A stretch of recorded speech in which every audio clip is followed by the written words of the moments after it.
NATO. 7,000 to 15,000 Russian troops dead in Ukraine. NATO is estimating that 7,000 to 15,000 Russian soldiers have been killed in a month of fighting in Ukraine. Kyiv, Ukraine. NATO estimated on Wednesday that 7,000 to 15,000 Russian soldiers have been killed in 4 weeks of war in Ukraine, where ferocious fighting by the country's fast-moving defenders has denied Moscow the lightning victory it sought. By way of comparison, Moscow lost about 15,000 soldiers in Afghanistan over 10 years. A senior NATO military official said the alliance's estimate was based on information from Ukrainian officials, what Russia has released, intentionally or not, and intelligence gathered from open sources. The official spoke on condition of anonymity under ground rules set by NATO. When Russia unleashed its invasion February 24 in Europe's biggest offensive since World War II, a swift toppling of Ukraine's democratically elected government seemed likely. But with Wednesday marking 4 full weeks of fighting, Russia is bogged down in a grinding military campaign. With its ground forces repeatedly slowed or stopped by hit-and-run Ukrainian units armed with Western-supplied weapons, Russian President Vladimir Putin's troops air bombarding targets from afar, falling back on the tactics they used in reducing cities to ruins in Syria and Chechnya. As U.S. President Joe Biden left for Europe on Wednesday to meet with key allies about possible new sanctions against Moscow and more military aid to Ukraine, he warned there is a real threat Russia could use chemical weapons.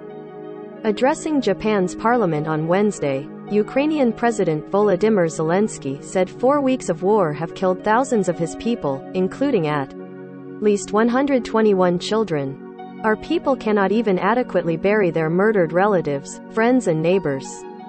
They have to be buried right in the yards of destroyed buildings, next to the roads, he said. Still, major Russian objectives remain unfulfilled. The capital, Kyiv, has been shelled repeatedly but is not even encircled. Near constant shelling and gunfire shook the city Wednesday, with plumes of black smoke rising from the western outskirts, where the two sides battled for control of multiple suburbs. Mayor Vitaly Klitschko said at least 264 civilians have been killed in the capital since war broke out. In the south, the port city of Mariupol has seen the worst devastation of the war, under weeks of siege and bombardment. But Ukrainian forces have prevented its fall, thwarting an apparent bid by Moscow to fully secure a land bridge from Russia to Crimea, seized from Ukraine in 2014. Zelensky said 100,000 civilians remain in a city that had 430,000 people. Efforts to get desperately needed food and other supplies to those trapped have often failed. Zelensky accused Russian forces of seizing a humanitarian convoy. Deputy Prime Minister Irina Vereshchuk said the Russians were holding captive 11 bus drivers and 4 rescue workers along with their vehicles. It is not clear how much of Mariupol is still under Ukrainian control.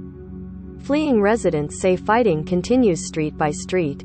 In their last update, a week ago, Mariupol officials said at least 2,300 people had died, but the true toll is probably much higher. Airstrikes in the past week destroyed a theater and an art school where civilians were sheltering. In the besieged northern city of Chernihiv, Russian forces bombed and destroyed a bridge that was used for aid deliveries and civilian evacuations, regional Governor Vyacheslav Chaus said. Katerina Mitkovich, who arrived in Poland after fleeing Chernihiv, wiped away tears as she spoke about what she had seen. The city is without gas, electricity or running water, said Mitkovich, 39, and entire neighborhoods have been destroyed. I don't understand why we have such a curse, she said. Despite plenty of evidence to the contrary, Kremlin spokesman Dmitry Peskov insisted the military operation is going strictly in accordance with plans. The most recent figure for Ukraine's military losses came from Zelensky on March 12, when he said that about 1,300 Ukrainian servicemen had been killed in. The NATO official said 30,000 to 40,000 Russian soldiers are estimated to have been killed or wounded. Russia has released very little information on its casualties, saying March 2 that nearly 500 soldiers had been killed and almost 1,600 wounded. Ukraine also claims to have killed 6 Russian generals. Russia acknowledges just 1 dead general.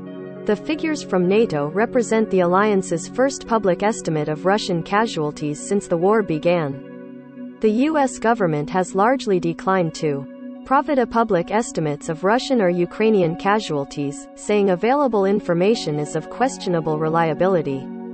With casualties mounting and quick victory no longer in sight, Russia is having to work to suppress dissent and shore up morale.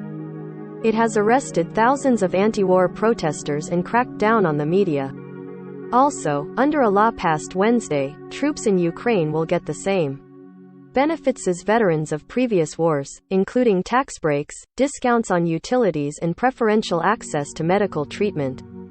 In an apparent reflection of growing divisions in Russia's top echelons, top official Anatoly Chubais has resigned, Peskov told the Interfax news agency.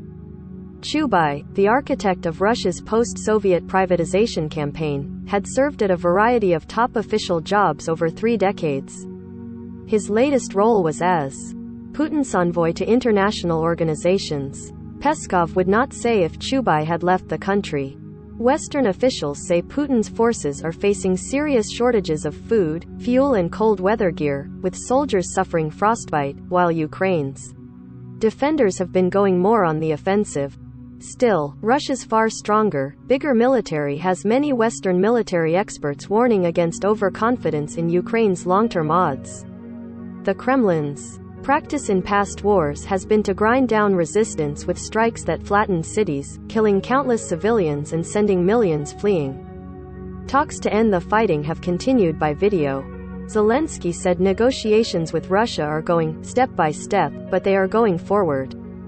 With no peace, those not yet fighting prepared to do so. Everything's a bestseller these days, said Zakhar Swuzhely, who owns a gun shop in the western city of Lviv. We're defending our land, he said. We're fighting for our freedom and that of the rest of Europe. Anna reported from Lviv, Ukraine. Associated Press writers Robert Burns in Washington, Yuris Karmanow in Lviv, and other AP journalists around the world contributed to this report. Follow the app's coverage of the war at https://apnews.com/hub/Russia-Ukraine.